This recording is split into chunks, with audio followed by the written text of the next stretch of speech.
salva de palmas. Eu já convido aqui ao palco a Camila Tapias, vice-presidente da Telefônica. Aqui também, nesse momento e nesse fórum, a gente quer trazer experiências, inovações, casos de sucesso. A Telefônica é um grande associado da Brascom. E, na verdade, na Brascom a gente entende o setor de TIC como um setor complexo que envolve telecom, que envolve as empresas que fazem bens e serviços de tecnologia e também aqueles que trabalham em empresas que não são do setor, que são e fazem a TI in-house. Camila, a palavra é sua, muito bem-vinda. Salva de palmas. Boa tarde a todos. É um prazer estar aqui com vocês e para falar de um tema que a gente vem já há algum tempo, a Telefônica Vivo vem há algum tempo falando. E se vocês pensarem um pouco, acho que alguns de vocês já presenciaram apresentações da Telefônica Vivo nos últimos, acho que 2, 3 anos, vocês devem se lembrar que a gente vem falando muito, não sobre a Telefônica Vivo. A gente adotou uma postura, depois de muita reflexão, uma postura de setor. Então, sempre a gente fala em nome de um setor, e mais do que isso, a gente vem falando muito para o Brasil. Fazer as coisas que fazemos hoje são ações para o país.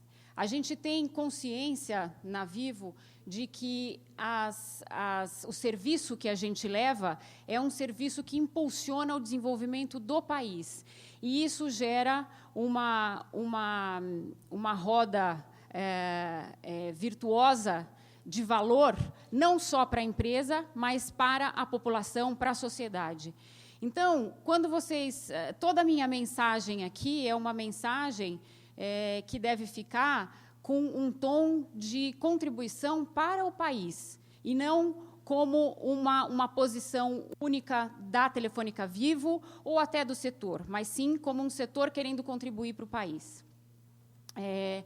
E isso me deixou muito contente quando eu ouvi outro dia uma pessoa, um consultor, me contando uma reunião que uma empresa específica teve com o Ministério da Economia e Finanças, que o setor começou a falar sobre o setor e sobre as empresas do setor, e foi interrompido pelos interlocutores do Ministério, que falaram: vamos falar sobre o Brasil, vamos falar sobre o país, aí sim a gente vai ouvir.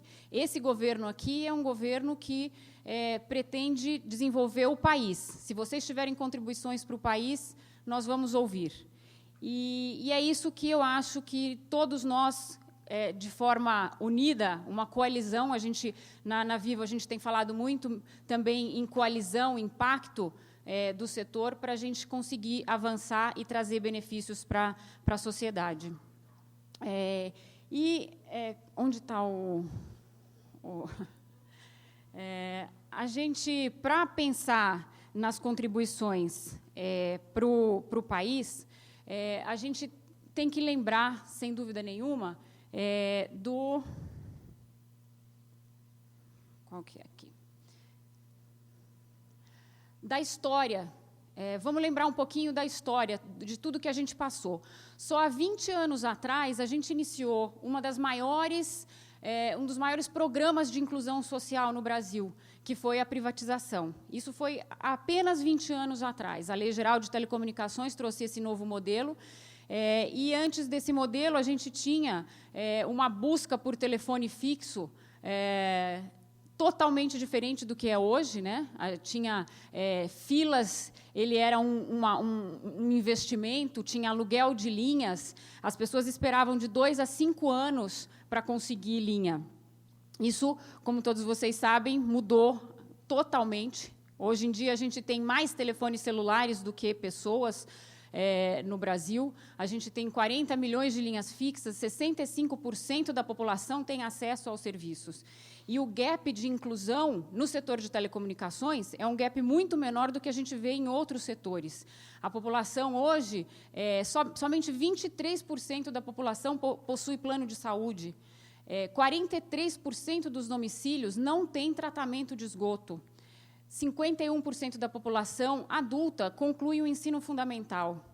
E 27% da população utiliza cartão de crédito, apenas. Então, no setor financeiro também tem um gap muito maior do que o que a gente vê hoje no setor de telecomunicações. É um setor que avançou muito. E tudo isso graças a um investimento enorme no setor. Em 2017, o investimento acumulado estava em 824 bilhões de reais. A infraestrutura de telecomunicações brasileira é a 5ª maior do mundo.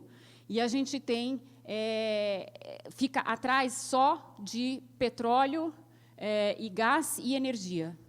Então, é um setor que investe muito, que está trazendo muita contribuição para o país. E, por isso, o mundo de hoje, brasileiro, não é o mesmo. Mas a gente sabe que o mundo de hoje não é o mesmo mundo de amanhã. A gente ainda tem muito pela frente, tem muito o que fazer. A criação de riqueza hoje vai numa velocidade incrível. E a gente está numa 4ª revolução industrial, está numa revolução que não tem precedentes. Como a gente vê nesse gráfico, muitos de vocês devem ter visto nesse gráfico, a velocidade com que as coisas acontecem é muito grande. Para o telefone fixo atingir 100 milhões de usuários, levou 75 anos. Para 100 milhões de usuários terem Facebook, por exemplo, já partindo ali para o meio do desenho, 4 anos. Para Candy Crush e para Pokémon Go, muito menos. 25 dias para o Pokémon Go acessar 100 milhões de usuários. Então, a velocidade que a gente está hoje é uma velocidade que a regulamentação, a legislação, tem muita dificuldade de alcançar.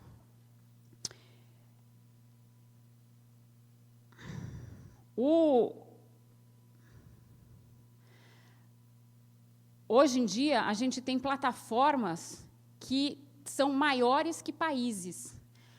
A gente tem 2 bilhões de usuários de Facebook, 1 bilhão no Instagram, outros também muito grandes. Isso tudo mostra como a tecnologia faz parte da vida das pessoas hoje. E a gente sabe que a digitalização vai trazer muito mais ainda para o futuro, um futuro muito promissor. Mas, para que esse futuro seja promissor, realmente, a gente precisa da base. E qual que é a base para a digitalização? Muitas vezes a gente esquece, pessoas que não são do setor esquecem que, para a gente ter carros conectados, para a gente ter carro autônomo, telemetria, a gente precisa do quê? Do transporte de telecomunicações, a gente precisa das redes de telecomunicações. Sem isso, muitos setores não têm a evolução que a gente vê hoje em dia. Educação, o ensino à distância, realidade virtual e aumentada, gamificação, tudo isso não acontece sem as redes de transporte. Saúde, na saúde, a telemedicina, os prontuários eletrônicos, as cirurgias remotas, também dependem das redes de telecomunicações. Na agricultura, irrigação inteligente, controle de rebanhos, agricultura de precisão, tudo isso precisa dos nossos serviços. Ele é base para para vários setores: logística, rastreamento de entrega, gestão de estoque, entrega de por drones. Logística também é outro setor que depende muito de telecomunicações. E, no futuro, o mundo vai ser muito mais inteligente e conectado do que a gente já vê hoje. Em 2025, a gente vai ter 8 bilhões de pessoas hiperconectadas, 100 bilhões de dispositivos conectados. É muita coisa. 85% das empresas já vão estar utilizando inteligência artificial. Trilhões de sensores, carros autônomos, 400 milhões de usuários de RV e RA. Então, a gente tem que destravar as barreiras que o Júlio falou. O Júlio comentou aqui que não tem cabimento a gente, nessa altura do campeonato, estar discutindo o PGMU. Não tem mesmo. Não tem cabimento. São barreiras que já deviam ter sido destravadas, nós que já deviam ter sido destravados há muito tempo. E me deixa muito contente também ver um ministério tão atuante. A gente precisa e uma Anatel tão atuantes. Ministério e Anatel, no setor de telecomunicações, têm estado muito atuantes e a gente vê a consciência de que deles depende o destravamento dessas barreiras também. São barreiras que estão no Congresso, mas que depende muito da voz ativa do Ministério e da Anatel. A gente ouve muito, quando a gente vai conversar com senadores, com deputados, uma desconfiança muito grande, e isso é até cultural. Muitas vezes eles nos olham achando o que será que tem por trás disso, por que essa empresa ela só quer dinheiro, o que é isso? Mas, na verdade, quando eles ouvem a Anatel e o Ministério defendendo o PL 79, defendendo as mudanças na regulamentação de IoT, na legislação de IoT, aí sim eles entendem que a gente não está falando apenas de lucros das empresas, a gente está falando de desenvolvimento para o país. Então, me deixa muito satisfeita ver toda essa movimentação que tem sido feita pela Anatel e pelo Ministério para destravar essas barreiras. A gente tem barreiras que travam investimentos, né, e o setor, hoje em dia, requer esses grandes investimentos. A gente está entre os países que mais investem em telecomunicações, mas, por outro lado, o retorno, a rentabilidade está muito baixa. E isso é um entrave. E esses entraves têm que ser trabalhados para que os investimentos continuem. A gente, hoje, tem obrigações regulatórias que não fazem mais sentido no mundo que a gente vive. Se a gente pensar que o PGMU ainda trata de telefones de uso público e telefonia fixa, e que 25% da planta, hoje, da Telefônica Vivo, não faz nem recebe chamada, e eu não estou falando de telefone de uso público, eu estou falando de telefone da nossa casa, fixo.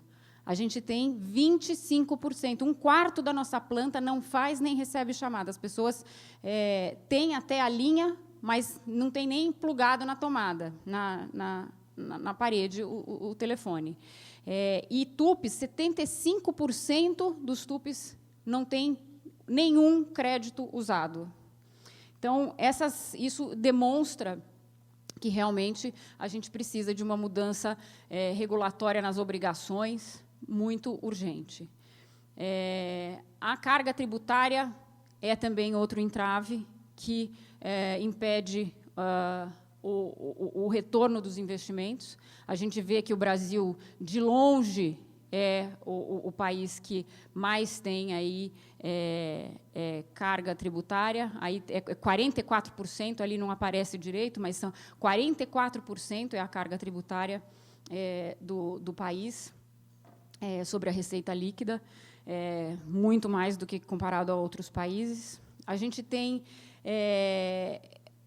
políticas sociais que também não estão de acordo e que têm que ser todas repensadas. Então, como aqui estava sendo falado no painel anterior, 50% dos empregos que a gente conhece hoje não são suscetíveis à automação até 2025. A gente tem 65% das crianças que vão trabalhar em profissões que hoje não existem, e 6 em cada 10 trabalhos têm ao menos 30% de atividades automatizadas, e tudo isso precisa ser contemplado em políticas sociais também, que podem ser entraves para um desenvolvimento do país. A gente está trabalhando, tanto Telefônica Vivo quanto o setor, a gente está trabalhando, sim, para um futuro digital, para ter uma telco, migrar de telco tradicional para uma telco digital.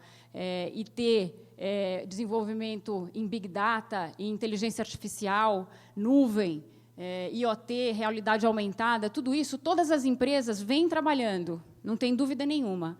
Mas é preciso que as políticas públicas viabilizem a massificação do acesso.